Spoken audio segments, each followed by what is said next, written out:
السلام.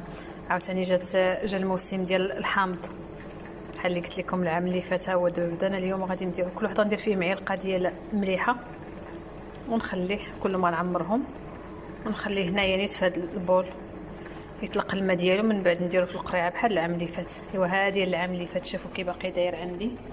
شفتوا العسيله ديالو؟ هذا راه فيه لا ما لا حتى شي حاجه غير الملحه والماء ديالو.